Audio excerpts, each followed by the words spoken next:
What's going on, guys, and welcome back to the channel. Today we've got a quick PSA return. We've got 4 cards that we're going to go through. Before that, I generally like to talk about stuff that I've recently been buying. So I've been scooping up a decent amount of 2-player starter decks, usually right around the $100 to $125 range. I also got, we'll save that one for last. Let's go through some singles. I've been stacking a lot of singles, a lot of Japanese singles, really. All right, so, or first edition, anything that's near mint for base set first edition, I've been grabbing, which I think right now is a great time, which also a lot of these I actually need.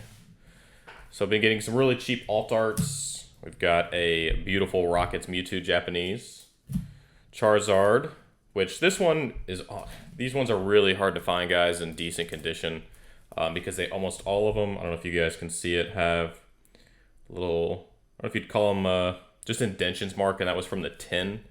So this one won't grade well, but it's, you know, it looked good in the photos, and it was super cheap, so we grabbed it. We got a Blaine's Charizard. I've been doing a lot of Japanese. If you guys follow me on Instagram, you'll know that I'm stacking a lot of Japanese Yu-Gi-Oh!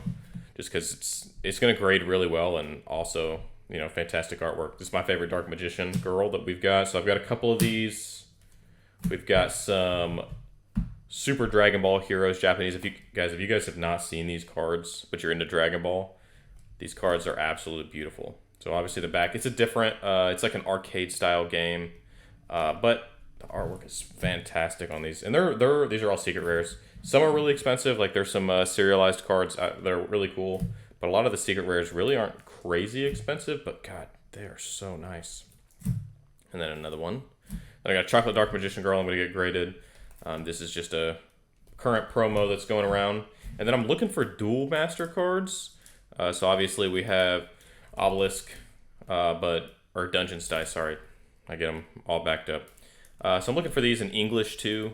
But man, these were, the game went pretty well in Japan, but it was super failed in English. So the English cards are actually pretty hard to find. So I'm looking for these, so if you guys have any, reach out.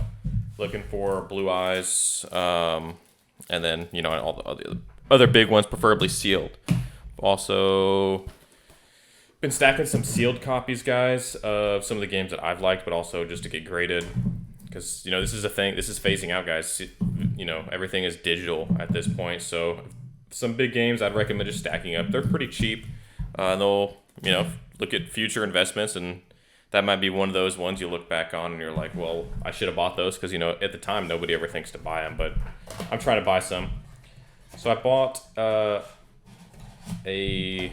So the listing was just for a Neo Rev first edition pack, and it was like $250. So this pack was, first of all, half price. But they also had this in the background, and so I messaged them. I'm always be friendly, guys, when you talk to people. I was like, hey, you know, I'd like to get the box if you don't want it. So they actually threw the box in for free, which was fantastic because, first of all, it's hard to find. It's an unlimited box, but I didn't have one of these. So they threw it in there for free, which was, like I said, very nice of them. And then I got this pack in the mail with a box, which I was cool with. You know, it's still worth more than that for an unlimited pack. And they messaged me. They're like, hey, my dad put that package together. They were supposed to put the first edition pack in there. Honestly, I didn't know that they knew that there was a difference because it didn't mention first edition. I thought I was honestly kind of getting a deal because they didn't really sell cards or anything. And they were like, I was like, hey, that's fine. Well, let me buy this pack from you. I wanted to keep this pack anyways. They were like, nope, we messed up. We're going to send it out to you. So I got this pack for free and the box for free, and I paid $250 for this. So it worked out, but, you know, it was probably the nicest thing happened because, you know, I'm willing to buy. I was willing to buy this box. I was willing to buy the other pack for them seeing out because they were clean packs, and they're Neo Rev. But no, they hooked me up, guys, and I appreciate it. There's really good people out there still. And then probably my best, I don't know, that's a pretty awesome purchase, but this is probably one of my absolute favorite purchases that I've probably ever made.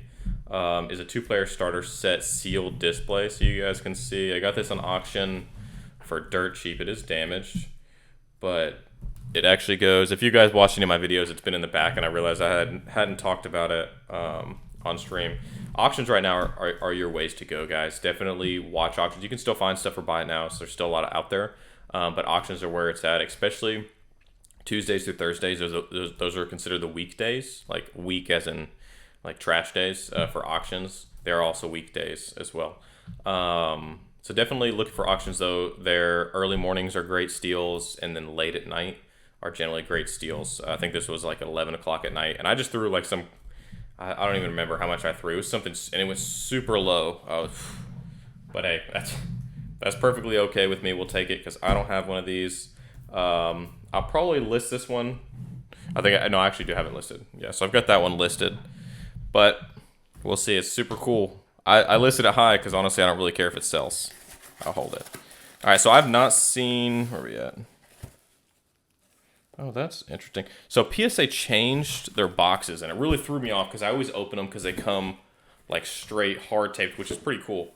But this one, how it's done, really threw me off cutting it. So obviously it's destroyed, but look, so now they do this. They enclose your customer stuff, which I'm not going to show. And then they just throw like card savers and stuff in there. But I don't know. We'll see. Like I said, haven't seen these grades. It's always really hard to not see grades. Which way's the back and the front? All right, that's the front. But you don't know. I don't, honestly, I can't remember honestly what is in here. I think there's some Weiss.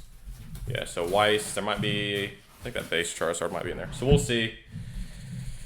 The Weiss ones are the ones that we really need 10s on, guys. All right, so we got 10s. Beautiful. We got a 10. So Holo Live.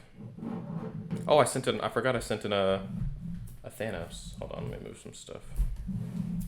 This one actually took like 2 months to come back. There we go, Gem Mint. Not Thanos, Thor. Come on, you gonna stay?